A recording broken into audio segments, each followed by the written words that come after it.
When I unlocked my apartment door after a 3-day work trip to Sacramento, I was looking forward to nothing more than a hot shower, a familiar pillow, and silence. My feet ached. My brain was fried from back-to-back meetings, and my suitcase dragged behind me like dead weight.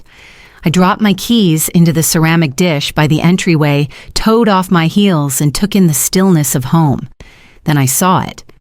Hanging on my bedroom door was a small wooden sign painted in soft pastels with delicate cursive letters, "Baby's room, do not enter."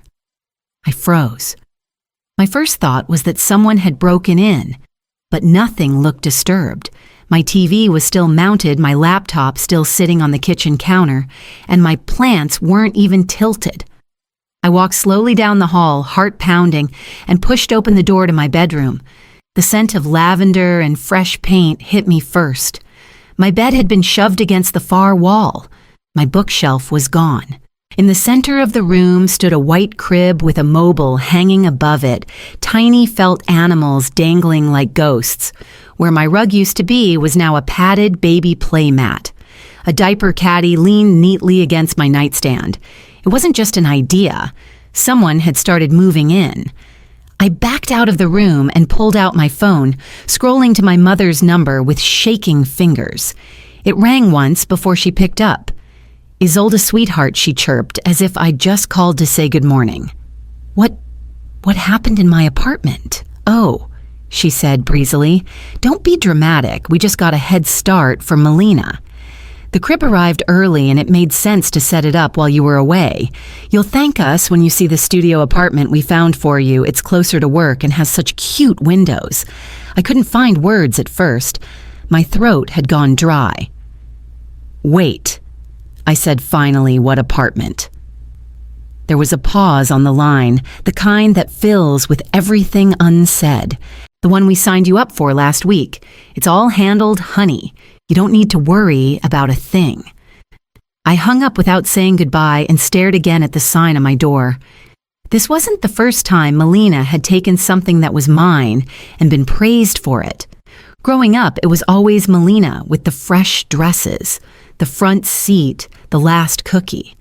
I got hand-me-downs. You're older, you understand in chores. She was delicate. I was dependable.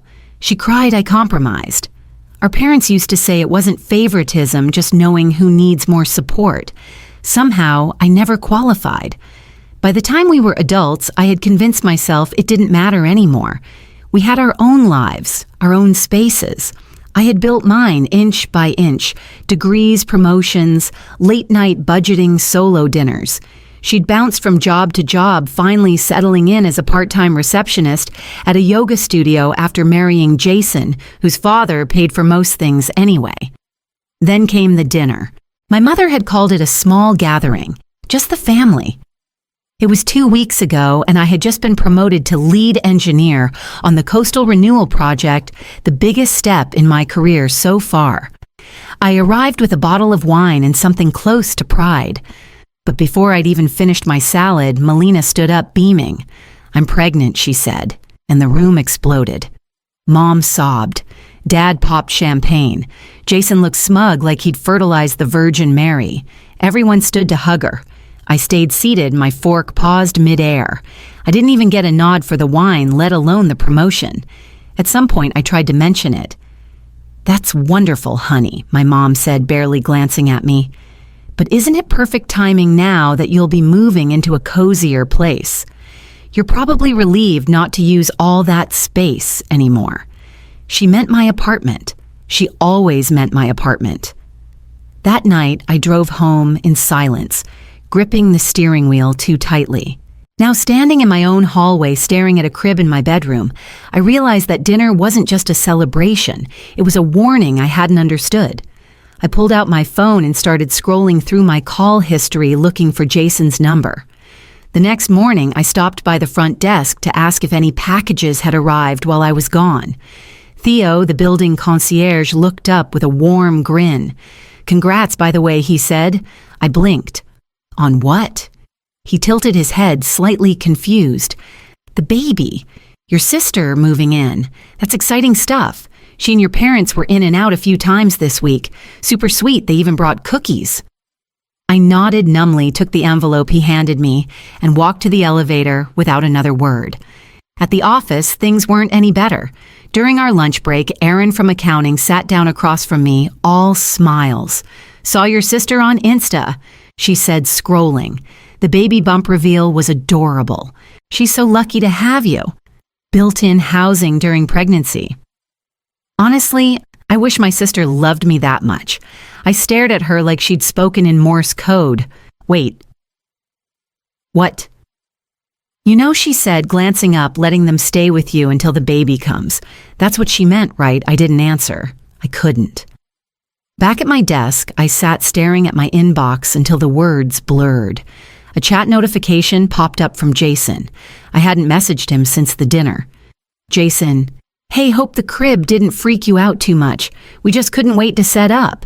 Melina really loves your place, especially the way the morning light hits the balcony. Makes her feel calm." Your place, not ours. Still, it felt like a slip. I logged off early and drove straight home. I unlocked the front door, stepped inside, and for the first time, looked up at the tiny key hook beside my entrance.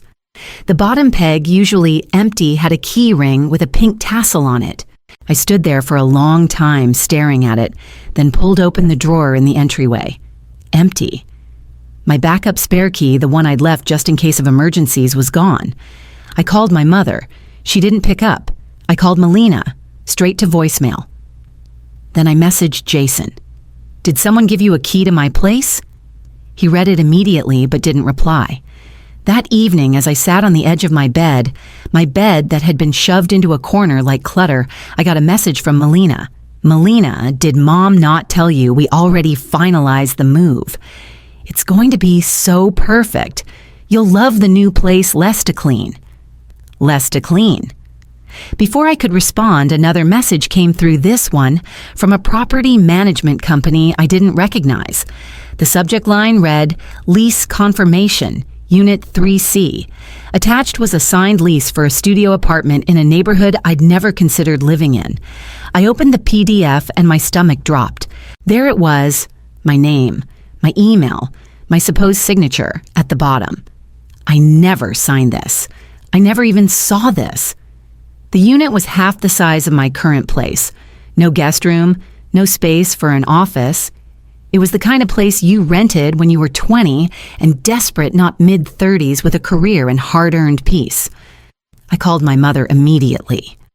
"Oh, Isolde," she said, sounding exasperated. "We didn't want to stress you with details.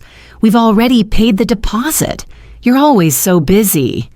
We thought it'd be easier this way." "Easier," I said. "You forged my name on a lease." There was a long pause, then a sigh. "You're overreacting. It's not like it's permanent. Just until Melina and Jason get back on their feet." "They're not children," I snapped, "and neither am I. This is my home." "You're being emotional," she said, her tone turning cold. "We're trying to do what's best for everyone. You live alone. They have a baby on the way. Don't make this harder than it needs to be." I hung up before I said something I couldn't take back. 5 minutes later, I got a text from Melina with a photo of the new studio apartment's keys sitting in a decorative dish. She captioned it, "Can't wait to see you settled in." I stared at the screen, hands trembling, then opened my laptop and logged into my lease portal for my current place, checking to make sure my name was still the only one listed. It was Saturday morning when I heard the low rumble outside my window. I peeked through the blinds and felt the breath leave my chest. A moving truck, full-sized commercial, was parked in front of my building. I didn't even have time to process it before the intercom buzzed. A voice I knew too well said, "We're here. Open up, honey." I opened the door, stunned. My parents stood there, smiling as if it were Christmas morning.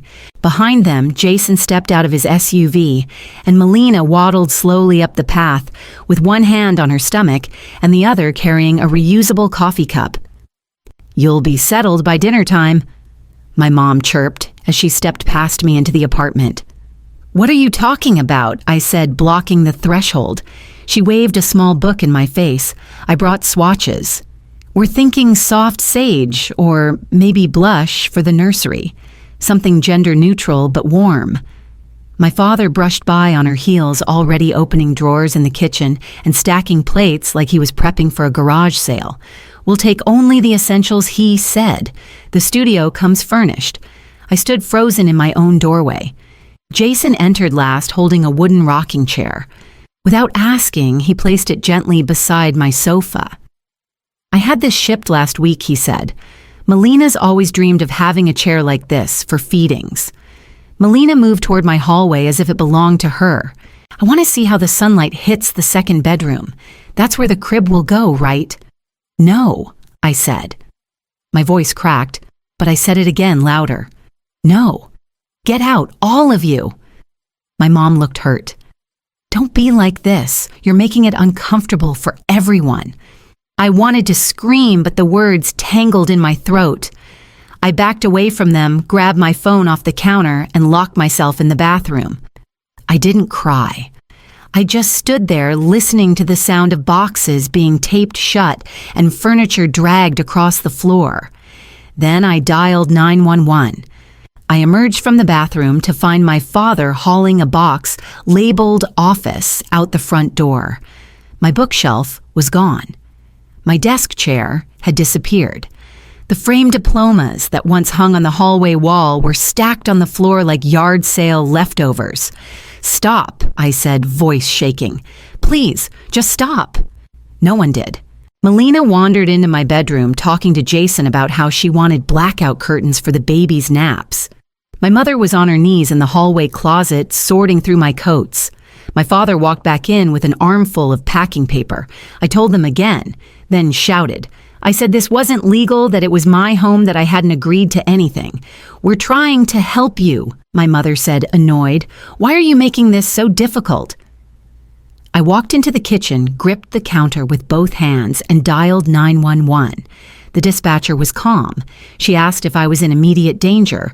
I said no, just that my family was in my home packing up my belongings without permission. She asked for my address. I gave it. Officers will be there shortly, she said.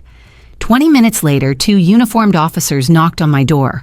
Officer Madison and her partner, Officer Leal. They stepped inside and immediately took in the scene box's tension, my family frozen mid-task. Ma'am, is this your residence? Officer Madison asked me gently. Yes, I said, handing over the deed and utility bills. I live here. I bought this place 3 years ago. My name is the only one on any document. My father started to object, but Officer Leal cut him off, requesting ID from everyone. Then he pulled me aside. We found something odd, he said quietly. There was a mail forwarding order filed for your name. New address listed as a studio across town. Did you authorize that? No, I said, stunned. He nodded slowly. Also, your utility account shows an address change pending, initiated last week. I turned and looked at Melina. She had the decency to flinch but didn't speak. My parents looked stunned, but not sorry, just caught. The next morning, I woke up to over 30 notifications on my phone. Melina had posted a photo of herself on Facebook, tear-streaked and sitting in front of my building, her hands protectively cradling her stomach. The caption read, 4 months pregnant. No job, no home. Kicked out by my own sister just because I needed help. I scrolled through the comments, each one like a punch to the chest. How can anyone be that cruel? Blood doesn't mean anything to some people. Your baby deserves better. Stay strong, mama. No mention of the moving truck. No mention of forged leases, mail theft, or that the apartment they found for me was chosen without my consent. Just a perfectly curated tragedy. My inbox exploded. Aunt Sharon aunties don't act this way. Cousin Danny. You always were the cold one. Uncle Ron, unborn babies need homes too. How can you live with yourself? I tried to ignore them. I tried to stay focused. But then, an email landed in my work inbox from my company's HR. The subject line, external concern, regarding employee conduct. I felt my stomach drop. Diane, my boss, called me into her office the same afternoon. You're not in trouble, she said gently, but someone submitted a complaint. Anonymous, of course. Just said you were involved in domestic conflict that had gone public and that it might reflect poorly on the company. I stared at her. It's personal, but I can explain. You don't have to, she said, but maybe take a few days, just until it cools down. I nodded throat tight. I knew she meant well, but I also knew how these things could snowball. By the time I got home that night, the building staff had stopped making eye contact with me. One neighbor, Mrs. Hensley, who used to give me baked goods, turned her back when I passed her in the lobby. I packed a bag and sent Diane a message requesting a week of emergency leave. Then I turned off my phone, unplugged the router, and sat in the dark for a long, long time. By the third day of leave, I still hadn't opened my curtains. I called Audrey and asked, "Do you still know that lawyer cousin of yours?" She did. That afternoon, her cousin Mallory sat at my table drafting a formal cease and desist letter. It outlined everything: the forged lease, unauthorized entry, social media defamation, workplace interference. No legal threats yet, just a firm boundary. Mallory sent it certified and by email. It was the first thing that felt like armor. By evening, my inbox dinged. An email from my parents. The subject line, "Re-your decision." Attached was a PDF titled Statement of Familial Investment. Inside was a breakdown. At the bottom, "Since you've made it clear that family obligations no longer apply, we expect this balance to be reconciled in full within 60 days. They weren't just hurt, they were billing me for existing. I stared at it for a long time. They'd converted every scraped knee and school pickup into a transaction. I couldn't even be shocked anymore, just tired.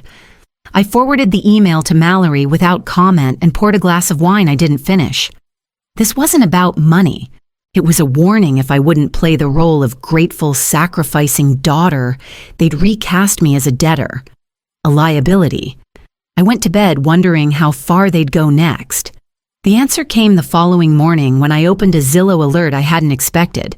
My condo was listed for sale, and the name on the listing wasn't mine. The email came from a college friend I hadn't spoken to in months. No greeting, no context, just a subject line that read, "Is this you?" and a link. I clicked it. There on Zillow was my condo, my exact unit.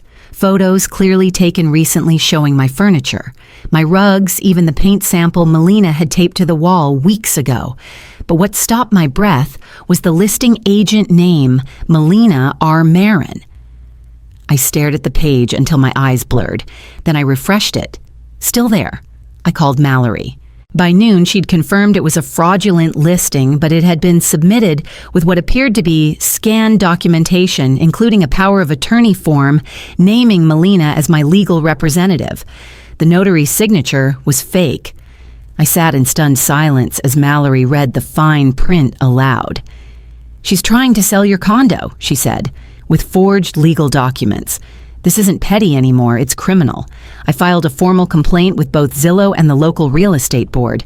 The listing was removed by the end of the day, but the damage sat under my skin like something rotting." That night, I got a message from Jason. "Jason, I'm sorry. I didn't know she took it this far. She told me you were on board, just resistant at first. I thought it was just temporary. I didn't know about the forged forms or the listing." I didn't respond. A minute later, another message. "I'll help however I can. I don't agree with this. I hope you believe that." I didn't know what I believed anymore. That evening, I dug out my passport, birth certificate, and every legal document I owned. I scanned and backed them up to 3 different drives. I added 2-step verification to every account. I called my building and asked to change the security code. I wasn't just trying to protect my home now, I was trying to protect my name. And still I could feel how much of me they'd already taken. 6 months passed slowly at first, then all at once. I repainted the walls, soft sage in the kitchen, warm terracotta in the bedroom. I replaced the old couch with one I chose just for me. I got rid of the crib, the rocking chair, the paint swatches Melina left behind. I bought a secondhand dining table and reupholstered the chairs myself. Every corner of the apartment was touched by my own hand, no one else's. My name stayed on the deed, just mine. Work picked up again. I returned to the coastal project and found comfort in routine blueprints, deadlines, coffee breaks that didn't involve whispered judgments. Diane promoted me quietly, respectfully, as if she knew I didn't want applause, just acknowledgement. I saw Lily once. Jason reached out and asked if I wanted to meet her. I agreed with conditions, public place, no Melina, no surprises. We met in a park by the bay. She was 4 months old, wrapped in a pale yellow blanket, tiny fists balled against her cheeks. She blinked at me like I was sunlight. I held her for a minute. Maybe 2. She smelled like powder and something new, something untouched. Jason said thank you before leaving, and I believed he meant it. My parents haven't spoken to me since the cease and desist was reissued. No birthday card, no calls, no new invoices either. Audrey comes over every Sunday now. Sometimes Michael joins. We make brunch. We drink coffee on my balcony. We laugh. No one cries. No one packs boxes without asking. They bring houseplants and bad gossip and warmth I never expected. My life isn't perfect. There's still fallout. There are still moments where I question if I could have handled things differently. But then I walk into my living room, see the rug I picked out, the lamp I rewired, the bookshelf filled with things that are only mine and I remember. Help is only help when it's asked for. This isn't just my apartment anymore. It's the place I finally said no and meant it.